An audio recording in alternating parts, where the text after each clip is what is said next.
Hi everybody, thanks for coming to our talk. My name's Stuart Wrigley, I'm from Royal Holloway, University of London. This is my colleague Karen Whiteside, who used to work at Royal Holloway, University of London before she defected to Reading. Right, so we are, in this presentation you're going to see a number of slides showing you materials that you may not be able to read particularly successfully, and we may need to go through quite quickly for time, but we will make the PowerPoint slides available. I mean, they are anyway, so you'll be able to look at them in more detail at your leisure. Okay, so what we're going to do is talk about a course that we wrote, that Karen and I wrote last year, 2 years ago, which was a research skills course, a sort of EAP research skills course. So we'll give you some context, we'll tell you why we decided to write it, what was the rationale behind it. We'll try to show you the principles behind it, and then we'll show you some examples of teaching materials, and then we'll try to evaluate and discuss what we came up with, hopefully in 20 minutes. We'll see how we get on. Okay, so the background, Royal Holloway, University of London. Has anybody ever been there? Yes. Yeah, it's leafy. We like it. It's a sort of mid-sized, research-driven higher education institution in lovely Egham, Surrey. We have a pre-master's diploma, like many institutions do. It's relatively small. We tend to get 40-45 students a year coming in, the vast majority of whom go on to study in the School of Management. However, we do have other destination departments, including media arts, history, economics, etc. What that means, because there are relatively few students each year, and because of the large management contingent, means we can't create pathways, which I know several other pre-masters do that. We can't do that at the moment, which is a shame in a way. So that's the background. The pre-master's diploma structure, very simple. 3 elements that are equally weighted: English language and academic skills. So we make them write essays that we mark, we make them do presentations that we mark, etc. Then the second one, the independent research project, okay, which is a 3rd year dissertation-like piece of extended writing. And the 3rd element is academic course units that the students have to take and pass in order to pass the pre-masters. So that's the basic structure of it. So why did we decide to create a research skills course? The programme was revalidated a couple of years ago, and we wanted to start to create, well, not necessarily automatic, but relatively straightforward pathways into selected postgraduate programmes. Previously, students had completed their pre-masters, been given a mark, and then had to apply again as if they were students from outside to get onto their degree programme. So we wanted to aim for something where the transition was slightly smoother for students. We also wanted to remove the IELTS element. Previously, students had been required to retake IELTS towards the end of the programme to see whether they were at a level where they could progress.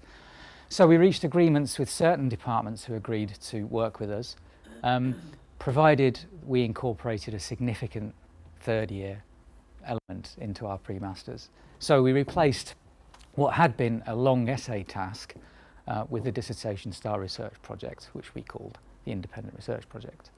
And to give this the necessary level of support, we decided to write the sort of dedicated research skills course for the pre-master students called IRP Skills. Okay. So that's that. Karen. So we went into the writing of this course aware of 2 big important things. One, as we all know, for pre-masters students, academic writing expectations in UK institutions is a massive culture shock.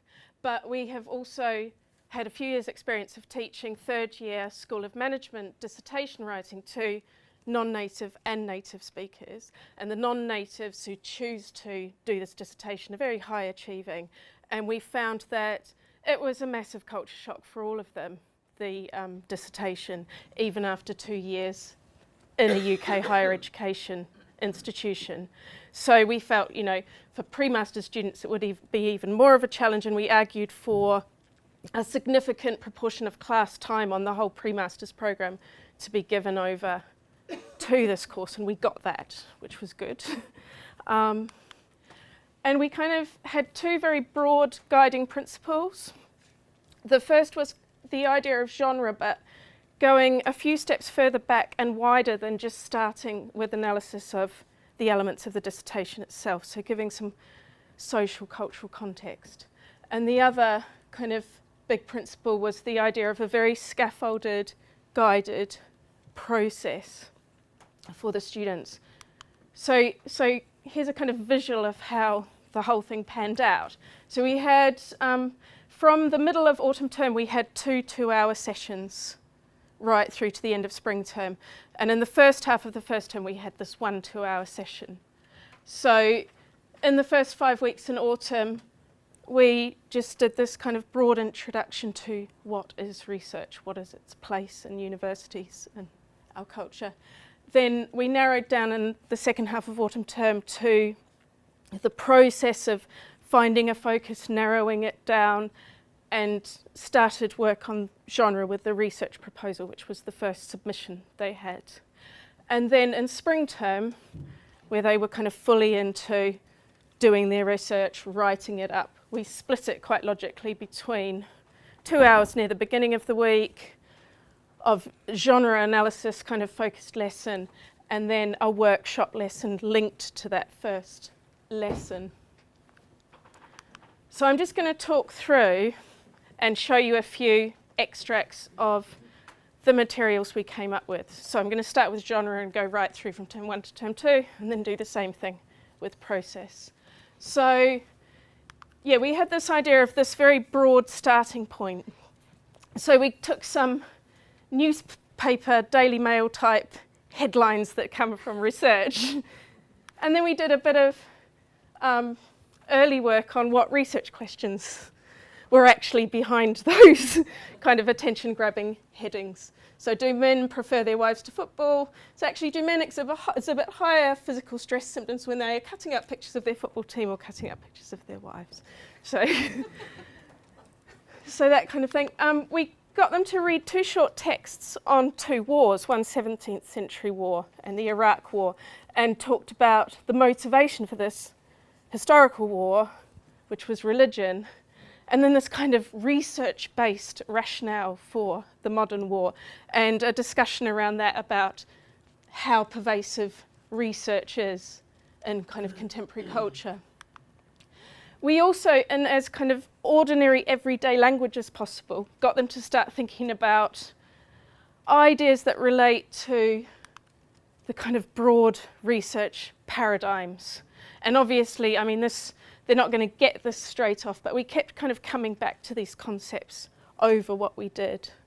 And we linked these concepts to methodological approach and then choice of methods. And this was something we kept cyclically kind of coming back to across the course as well. We tried to touch on what research is in the arts, in the sciences, in the social sciences. So we did a kind of gentle, fun little bit of textual analysis of hard times, Gradgrind. And we looked at famous experimental design. So the Ash line conformity experiment was one of the things we looked at. We looked at social science type research in society. So survey research from a sample, and then you've got census, so population. So this was our kind of broad starting point. And then we started to narrow down into the more familiar territory of teaching a dissertation.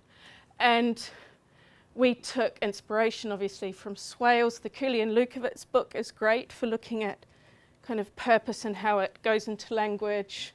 The phrase bank is excellent. We also had a set of dissertations across a range of disciplines that we brought to each class. And students kind of got used to accessing examples that were close to what they were doing and kind of analysing different bits of them. So we started by thinking about overall structure. And then we returned to that at the end of the course when they'd kind of got right into writing their texts and thought about it in more detail and thought about the relationship between different parts of their texts. And yeah, this is from early on again. This was one of the first activities we did where they kind of broke out and chose one of the example dissertations and analysed it. We did a lot of work at the beginning of genre lessons, kind of taking a couple of extracts and analysing them as a whole class. So these are two activities looking at kind of use of sources in a literature review. And then we got into kind of moves and how they're realised in the language. I think this is an example from a discussion section. Yeah, this is from a discussion lesson quite near the end of spring term. Okay. So then with teaching the process, and I'm going to go back to the beginning of the course again. Very early on, we got students to do a group exercise where they designed a questionnaire, administered it, and reported on it. And we gave this quite kind of supported training because for students who were weaker, who were going onto the School of Management, we tended to try to kind of guide them towards survey research rather than more complex kind of qualitative research. So this was to lay the foundation for them writing their own questionnaire surveys.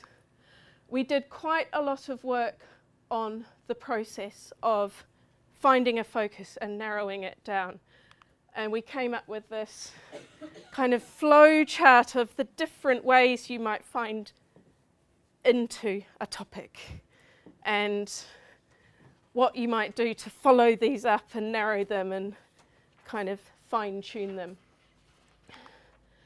And we kind of made them aware that it was a messy process and they shouldn't feel like they were failures because they couldn't kind of cleanly and neatly think of a topic and determine a research design. And we had a little case study of an imaginary marketing student with an idea about Indian restaurants, which I kind of made up because I knew of a student who'd done pubs, so I could kind of think about it. And kind of thinking about their topic, starting to try and search Google Scholar to get some ideas. And we also did a bit of work on talking to your supervisor because they had academic supervisors and hopefully getting help and guidance and taking your topic further. We also gave them an example and got them to start building an annotated bibliography.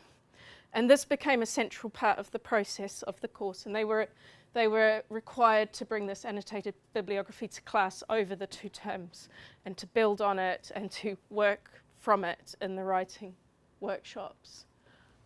And they submitted it as part of their research proposal, an early version of it. We did work on matching a topic to a methodology, getting them to look at research questions, think about what the methodology might be, and then look at the actual method sections from some examples and see what the student actually did. And then we had these weekly in-class writing sessions. This is an example from the one of the methodology weeks where we kind of carried things over from the first lesson in the week that focused on the genre of the methodology.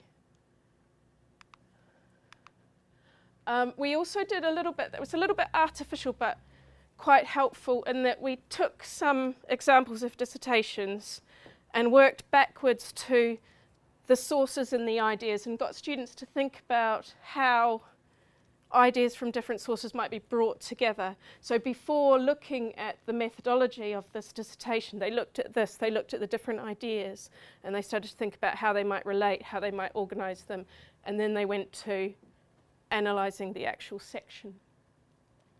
So that's just a flavour of the materials in the course. I think that's the end of it. Yeah.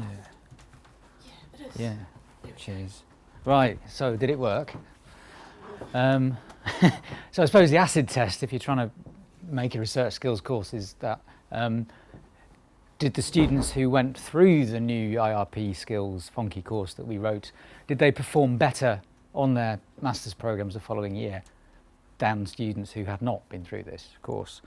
And we don't know because those students they're writing their dissertations now, so we'll let you know. However, bit of sort of data analysis I did tracking results over the years on the pre-masters, and you can see that the average results of the independent research project are slightly higher than in previous years' long essays. Read what you will into that. It's not particularly, it's not definitive, but clearly it's not a disaster. Student feedback, and I'm mindful of Hillary's comment earlier on not promoting your course by giving you a load of student feedback, but here is a load of student feedback. Very positive rating. So comments like, I never learned how methodology used, so very useful. I could get knowledge about research, prepare for next year. That came up a lot, this idea of preparing for the master's program next year. We tried to look, this is a bit flawed in methodology, but I tried to establish to what extent students had sort of transferred skills that we tried to teach on the IRP skills over to their actual project. And as you can see, so you've got the different colours represent the different literacy skills, so using search engines, information on how to choose a topic, etc., etc. And you can see there's a fairly even spread there of skills that they're reporting that they're using, which is good. We did a focus group, inevitably, and again we got very good feedback. The students didn't talk about the IRP skills course much because they spent a lot of the time complaining, so that's a good sign that they didn't mention us very often.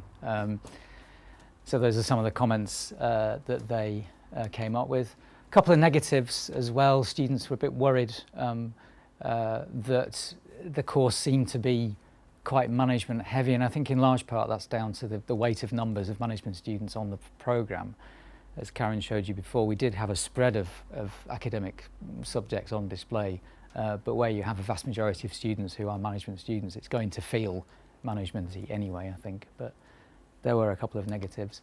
And then we tried to analyse what I call sort of observed literate behaviours that may stem, of course you can never really prove this, that may stem from the skills course. So we've got ability to review selected literature, ability to direct a literature review to some sort of target or research niche, to expound and justify a methodology and report and discuss results. And a few examples from student projects. So this is real stuff here. So this shows the work of a fairly strong student who's able to review literature. And even though this is just a sort of fairly neutral reporting of 3 sources, you can see the student's voice in this piece of writing. We can see them perhaps taking ownership of the writing process, which is something that we emphasised on the course. This one, it's a weaker student, but nevertheless the communicative purpose is quite clear there. So that's quite interesting. So that's them sort of carving out their own research space, which I think stems directly from the input on the course. Here is a bit of a waffle fest, this one, but it shows you a student trying to justify his methodology here with some success, I think. And an ability to report results. So the different colours are sort of meta language at the top, so in order to make the interpretation clearer. The 3 categories comes from, we did some work on coding. We taught the students how to code, or at least in a basic way. Combining reporting quite well, I think, what the interviewee said in green, being able to distinguish between general comments and isolated comments, very good. And then combining that with sort of real world examples as well, which we again stressed on the course. And this is from the same student's work to discuss them as well, which he did fairly successfully. Yeah. Some challenges and potential developments. Unlike the essay, where students are generally working towards the same task, the dissertation is an individual task, obviously, of its nature. So brings with it its own set of needs and support requirements, which explains why some of the students were saying, well, I use my supervisor, to be honest, more than that course. So how do you sort of square that with having a general course for everybody? Ensuring multidisciplinarity of materials, quite a challenge, particularly where you have mainly management students. Ensuring that students from minority disciplines don't feel left out as well. Conclusion is there. I think I'll just leave you to read that and take any questions that you may have.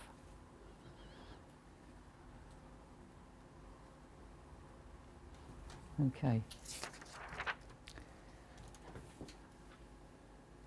Can I ask a question Yeah. about materials, actually?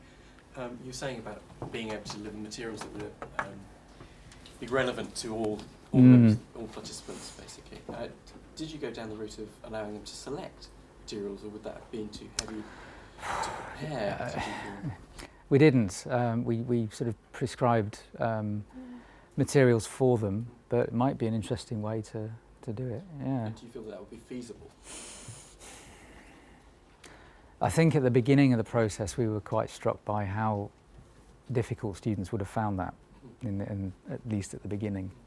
I think there was some allowance for that. We had this box of dissertations, and there were different types of school of management ones, and there were media arts. There we had, my friend gave me her Hamlet one, and we had politics, we had economics, and quite often we'd model analysing, so get them all to look at the literature review from the media arts one, and then go and get a dissertation from the box and go to the literature review and use the same kind of process on their own. And kind of by the middle of the second term, I noticed a few of the students in my class would automatically go and get the dissertations and have a look at them, the ones that were relevant to what they were writing. So there was that kind of affordance of a little bit of individual kind of more discipline relevant materials in the class. Yeah. Sorry. Yeah. All right. What was your experience of students being able to develop an argument which sort of was sustained throughout? Were they the discipline-specific requirement for that argument? Did you feel that you were in a position to actually guide them? What we had was 2 supervision people. So we had the personal tutor, the EAP tutor for the student, and then we hired a lot of PhD students, some academics from the department of the discipline that they were writing their dissertation in. So we had that kind of more expert guidance from the academic supervisor.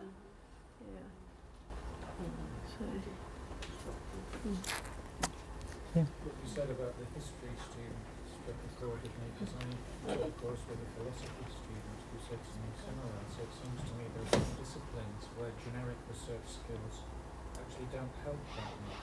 Have you found that apart from the history there? Not really. I mean, we found the opposite, to be honest. I think we were perhaps both surprised at how applicable a lot of sort of research skills type issues are. I mean, they may be realised in quite different ways linguistically, but I think a lot of the rhetorical moves are quite reasonably generalisable. And if students then have to work to adapt for their own particular discipline, I think they have been able to, haven't they? The bit that was quite different was for social science students, and we didn't really have any science students today. They had the methodology and the data findings discussion. So then when you had a media arts student, they didn't have any of that, and you had to kind of guide them towards in arts dissertations there might be a framework or a theory, and then they're applying that. So you had to kind of individually guide students. I had a student looking at Cultural Revolution films, a Chinese student, quite brave, and she was using trauma theory, I think. But she looked at examples of kind of theories and frameworks and how they were applied, and while other people were looking at methodology sections and examples, she would do that. that was the bit that was most different and where Yeah. the other students got the least kind of support from our course, I think. Did you do any comparative work where you built in sort of get them to analyse differences, genre differences between different disciplines? For example, Did we? I know we have a Yeah. course where we give the students free research papers Right. in different areas, and then they have to choose their own. And Okay. they Mm. make comparisons Right. between what there is in this reset text Yeah. and what there is in the text they found, which is quite Yeah. Not specifically, no. Although students, by looking at the examples we provided, would have been able to see different, example writing from different disciplines. So the session must end now. Okay. Thank you very much.